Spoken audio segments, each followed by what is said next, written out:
Hello and welcome to student exercise 2E का question number 6 देखिए क्या कहता है student prove that a non empty set S जो क्या है सबसेट है रियल नंबर का। ठीक है ना। कह रहा है prove that a non empty set S subset है आर का इज बॉन्डेड। हमें ये प्रूव करना है कि कोई भी non empty set subset R का वो क्या होना चाहिए, बॉन्डेड होना चाहिए। अगर क्या हो, if and only if there exist positive real number m such that mod of x is less than or equal to m। कि अगर बॉन्डेड होगा तो ये कंडीशन सेटिस्फाई करेगा, mod of x is less than और equal to M. और अगर ये कंडीशन सेटिस्फाई करेगा तो इसका मतलब वो क्या है, तुम्हारा एस क्या है, बॉन्डेड है स्टूडेंट। ये इफ़ एंड ओनली इफ का समझ आई कि पहले अगर एस बॉन्डेड होगा तो mod of x less than और इक्वल टू एम होगा। दूसरा कि अगर mod of x less than और इक्वल टू एम है तो उस केस में जो तुम्हारा एस है वो क्या है, बॉन्डेड होगा स्टूडेंट। ठीक है। तो ये दोनों फर्स्टली भी हम कन्वर्सली भी लेकर चल सकते हैं और सीधा भी लेकर चल सकते हैं स्टूडेंट। तो सबसे पहले फर्स्टली हम किस तरीके से प्रूव करेंगे स्टूडेंट। फर्स्टली देखिए, हम मान के चलते हैं क्या स्टूडेंट कि अज्यूम करके चलते हैं एस तुम्हारा क्या है, बॉन्डेड है। और हम ये बता देंगे कि अगर एस बॉन्डेड है तो उस केस में मॉड ऑफ एक्स जो है वो less than or equal to M होना चाहिए स्टूडेंट। तो पहले मान के चलेंगे एस बॉन्डेड है और ये प्रूव करेंगे। फिर दूसरी कंडीशन में ये मान के चलेंगे और ये प्रूव करेंगे एस क्या है, तुम्हारा बॉन्डेड है स्टूडेंट। ठीक है ना। आई होप आपको समझ आया होगा if and only if condition क्या होता है। अब देखिए स्टूडेंट, अब फर्स्टली हमने अज्यूम किया क्या, अज्यूम कर लेते हैं कि एस तुम्हारा क्या है, bonded. Firstly assume that S is bonded. मान लेते हैं एस क्या है, तुम्हारा बॉन्डेड है स्टूडेंट। ठीक। तो देयरफॉर अगर बॉन्डेड है तो कोई एग्जिस्ट रियल नंबर, कोई रियल नंबर एग्जिस्ट करेगा। तो therefore there exist real number suppose दो, मतलब रियल नंबर क्या है, एल एंड के। ठीक है, एल एंड के। तो अगर एस बॉन्डेड है तो कोई टू रियल नंबर एग्जिस्ट करेंगे एल एंड के, मतलब दो। क्योंकि अपर बॉन्ड और लोअर बॉन्ड, तो दो मतलब नंबर एग्जिस्ट करेंगे एल एंड के सच दैट के जो एक्स हम मतलब जो भी एलिमेंट एस का होगा वो लाई कर जाएगा किस किस के बीच में स्टूडेंट, एल और के बीच में। ये क्या कहती है, definition of A bonded set student.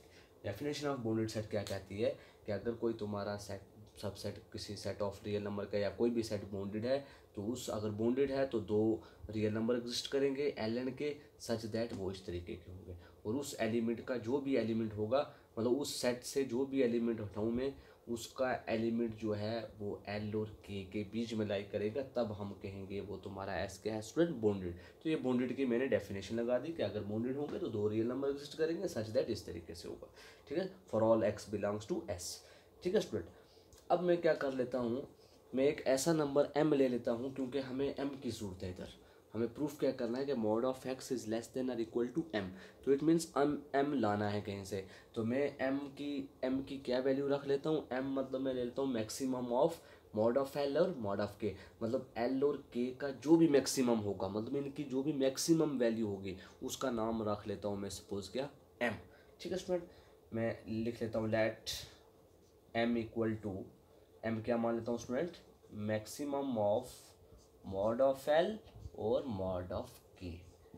इनकी मॉडुलस वैल्यू पे मैंने m का नाम रख लिया कि m तुम्हारा क्या होगा, जो इनका मैक्सिमम होगा। l और k का जो भी मैक्सिमम नंबर होगा, मतलब l और k जो दो नंबर एग्जिस्ट कर रहे हैं ना, उनसे जो मैक्सिमम वैल्यू होंगी वो सारी वैल्यूज़ का एक सेट बना और उस सेट का नाम मैंने रख लिया क्या स्टूडेंट, m। ठीक है। अगर m बनेगा तो इट मीन्स देन ऐसा होगा कि m मैक्सिमम वैल्यू का सेट है। इट मीन्स m जो है वो सबका अपर बाउंड है स्टूडेंट। सबका अपर बाउंड समझते हो ना, अपर बाउंड है सबका।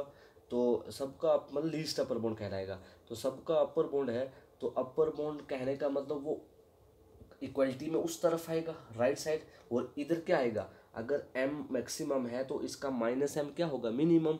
तो माइनस m अगर मिनिमम है तो इस वजह से मैं इस कंडीशन से होते हुए मैं ऐसे कह सकता हूँ स्टूडेंट कि देन क्या कह सकता हूँ, देखिए स्टूडेंट कि देन कि अगर m मैक्सिमम है तो माइनस एम क्या होगा स्टूडेंट, मिनिमम, और मिनिमम सबसे क्या होगा, लीस्ट होगा। तो मैं लिखूंगा minus M lies between less than or equal to student क्या हो जाएगा, मॉड ऑफ एल, और is less than or equal to L student. ठीक है, माइनस एम एल का मिनिमम हो जाएगा और एल उसके लिए क्या हो जाएगा, मैक्सिमम हो जाएगा। या आप ऐसे भी लिख सकते हैं, माइनस एल भी ले सकते हैं, कोई बात नहीं है। ठीक है, माइनस एल लो प्लस एल लो एक ही बात है।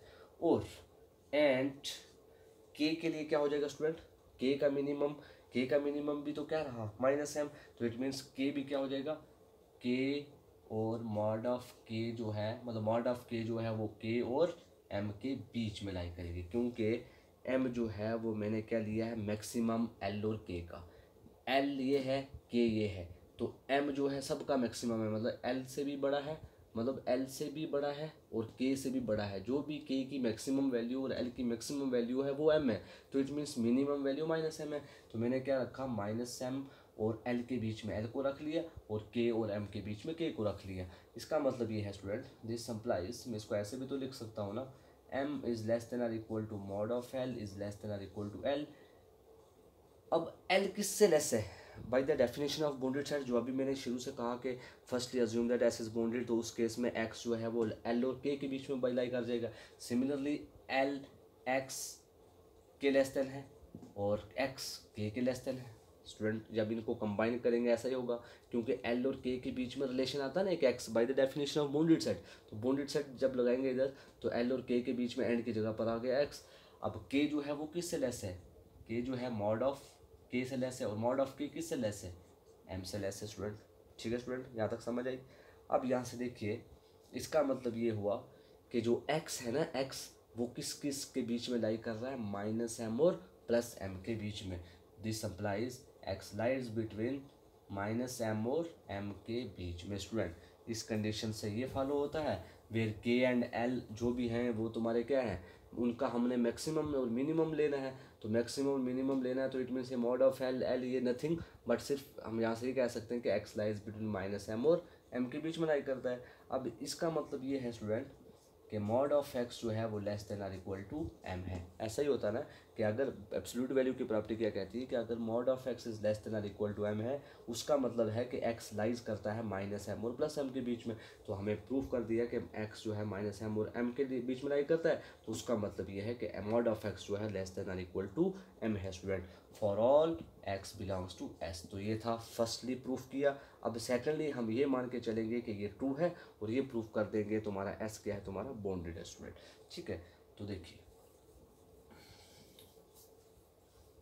ये स्टूडेंट, उसके बाद मैं अज्यूम करता हूँ नो, या आप ऐसे भी लिख सकते हैं सेकेंडली,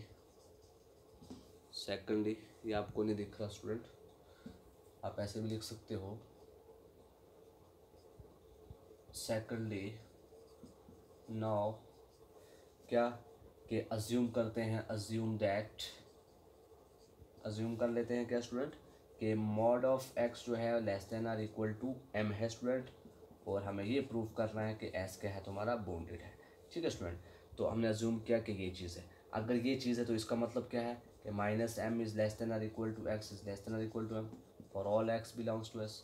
ठीक है ना स्टूडेंट, कि अगर mod of x is less than equal to M है, by the property of absolute value क्या कहती है कि एक्स लाई कर जाएगा माइनस एम और प्लस एम के बीच में स्टूडेंट। अब इससे क्लियर हो गया कि माइनस एम क्या है, लोअर बाउंड ऑफ एक्स है, और एम क्या है तुम्हारा, समझ आ रही है student, minus M lower bound बना और किसका, एस का, और एम जो है तुम्हारा अपर बाउंड बना किसका, एस का स्टूडेंट। देखो ना, एस क्या है, ये एक्स क्या है, ये एलिमेंट ऑफ एस है। तो यहाँ से हमें क्या दिख रहा है कि this is the lower bound, this is the upper bound. तो हम लिख सकते हैं this implies minus M is the lower bound of S and M is the lower upper bound of S student. ठीक है, तो दिस इंप्लाइज लोअर बाउंड और upper bound मिल गया, तो this implies S is bonded. Bonded set क्या होता है कि अगर लोअर बाउंड और अपर बाउंड आपको मिल जाए तो उस केस में वो सेट क्या कहलाता है, बॉन्डेड। तो दिस इंप्लाइज हम कह सकते हैं एस क्या है तुम्हारा, बॉन्डेड है स्टूडेंट। ठीक है स्टूडेंट, तो आई होप आपको इतना समझ आया होगा student. Hello student, question number next देखिए 8th। 7th मैंने कल के लेक्चर में बता दिया था। क्वेश्चन नंबर 8th कहता है कि लेट मान लेते हैं A1 और A2 कोई दो सबसेट हैं किसके, आर के स्टूडेंट, ठीक है ना। मान लेते हैं कोई टू सबसेट है किसके, सेट ऑफ रियल नंबर के, ठीक। विच आर बॉन्डेड बिलो, और वो सेट कैसे हैं कि जो बॉन्डेड बिलो हैं स्टूडेंट। तो बॉन्डेड बिलो, बॉन्डेड अबव सब कुछ बताया वो आपको, कह रहा है वो बॉन्डेड बिलो हैं। तो प्रूफ ये करना है कि जो सेट A1 प्लस A2 है, मतलब वो इस प्रकार का है, x plus y, x belongs to A1, y belongs to A2, मतलब x इसका एलिमेंट है, y इसका एलिमेंट है। कह रहा है कि अगर A1 और A2 बॉन्डेड बिलो हैं तो प्रूफ करना है कि A1 प्लस A2 का सेट भी क्या होना चाहिए, बॉन्डेड बिलो होना चाहिए, ये प्रूफ करना है। फिर अल्सो हैंस प्रूव दैट, और ये भी प्रूव करना है कि जो greatest lover bond of A1 plus A2 है वो किसके बराबर है, greatest lover bond of A1 plus greatest lover bond of A2। ये भी हमने प्रूफ करना है स्टूडेंट। तो देखिए इसका प्रूफ किस तरीके से करते हैं स्टूडेंट, प्रूफ देखिए। आई होप आपको क्वेश्चन समझ आया होगा कि क्वेश्चन क्या दे रखा है। तो देखिए सॉल्यूशन, ठीक है स्टूडेंट, सॉल्यूशन देखिए। सॉल्यूशन कहता है स्टूडेंट, मान लेते हैं कि चूंकि हमें गिवन है ना A1 और A2 क्या है तुम्हारे, बॉन्डेड बिलो है। तो मैं लिखूँगा since A1 and A2 are bounded below, ठीक है। ये गिवन है कि चूंकि A1 और A2 बॉन्डेड बिलो हैं, तो अगर बॉन्डेड बिलो हैं तो कोई एग्जिस्ट रियल नंबर एग्जिस्ट करेंगे L1 and L2 such that वो किस तरीके के होंगे, इस तरीके से। तो हम लिखेंगे A1 और A2 आर बॉन्डेड बिलो हैं, तो देयरफॉर इसका मतलब है देयर एग्जिस्ट को ऐसे लिखते हैं, ठीक है। तो therefore there exist real number exist करेंगे, नाम रख लेते हैं L1 and L2 such that, दो रियल नंबर एग्जिस्ट करेंगे सच दैट वो किस तरीके के होंगे कि L1 जो है मतलब x जो है वो ग्रेटर देन और इक्वल टू L1 होगा for all x belongs to A1, और L2 जो है वो ग्रेटर देन और इक्वल लेस देन और इक्वल टू y होगा for all y belongs to A2 student, ठीक है ना। ये आपको समझ आया होगी बात, क्योंकि कह रहा है A1 और A2 बॉन्डेड बिलो है, बॉन्डेड बिलो हैं तो जो भी रियल नंबर एग्जिस्ट करेंगे टू वो उससे छोटे ही होंगे ना भाई, उस सेट के एलिमेंट से छोटे ही होंगे। तो सेट के एलिमेंट x है तो उससे छोटा ही है, फिर y सेट का एलिमेंट है y तो उससे छोटा ही है। इट मीन्स छोटा होगा तभी हम बोलेंगे बॉन्डेड बिलो है। तो बॉन्डेड बिलो के डेफिनेशन से मैंने ये चीज़ लिख ली स्टूडेंट, ठीक है। जिसको ये बॉन्डेड बिलो बॉन्डेड अबव नहीं समझ आता वो मेरा फर्स्ट लेक्चर देखिए इसी यूनिट का, इसी सब यूनिट का, ठीक है। बॉन्ड्स के बारे में जो मैंने लेक्चर दिया हुआ है, ठीक है, वो आप लोग देखें, आपको हर चीज़ समझ आ जाएगी स्टूडेंट, ठीक है। तो ये चीज़ होगी कि अगर बॉन्डेड बिलो होगा तो ये चीज़ होगी, अगर ये चीज़ होगी तो देयरफॉर अगर मैं इनको जोड़ दूँ, मतलब L1 प्लस L2 को जोड़ दूँ तो वो लेस देन और इक्वल टू होगा x प्लस वाई के स्टूडेंट, ठीक है। ऐसे लिख सकता हूँ मैं, अगर राइट हैंड एलिमेंट्स जोड़ रहे हैं तो लेफ्ट के जोड़ रहे हैं तो राइट भी प्लस होंगे। फॉर ऑल आप लिख सकते हो for all x plus y belongs to A1 plus A2 student, ठीक है। अब देखिए यहाँ से क्या हुआ, यहाँ से क्या प्रूफ हो रहा है कि अगर A1 और A2 बॉन्डेड बिलो थे तो ये कंडीशन A1 के लिए बनी, ये कंडीशन A2 के लिए बनी। सिमिलरली इन्हीं कंडीशन को जब मैंने ऐड किया तो आपके पास L1 प्लस L2 बना। L1 किसका एलिमेंट है, A1 का, प्लस L2 किसका एलिमेंट है, A2 का। इट मीन्स हम कह सकते हैं ना कि A1 plus A2, L1 plus L2 अगर बॉन्डेड है लेस देन और इक्वल टू, का मतलब ये ना कि अगर L1 plus L2 less than और इक्वल टू है किसके एलिमेंट से, A प्लस B के एलिमेंट से, A1 प्लस A2 के एलिमेंट के सम से अगर L1 उसके मतलब जो भी रियल नंबर एग्जिस्ट कर रहे थे वो अगर लेस देन और इक्वल टू है तो उसका मतलब ये है कि A1 प्लस A2 भी क्या है तुम्हारा बॉन्डेड बिलो है। तो जब इनको ऐड किया तो आपको ये मिला, तो इस और ये मिला, और इससे ये क्लियर होता है कि जो A1 प्लस A2 है वो भी क्या है student, is bonded below student, ठीक है, इज़ बॉन्डेड बिलो।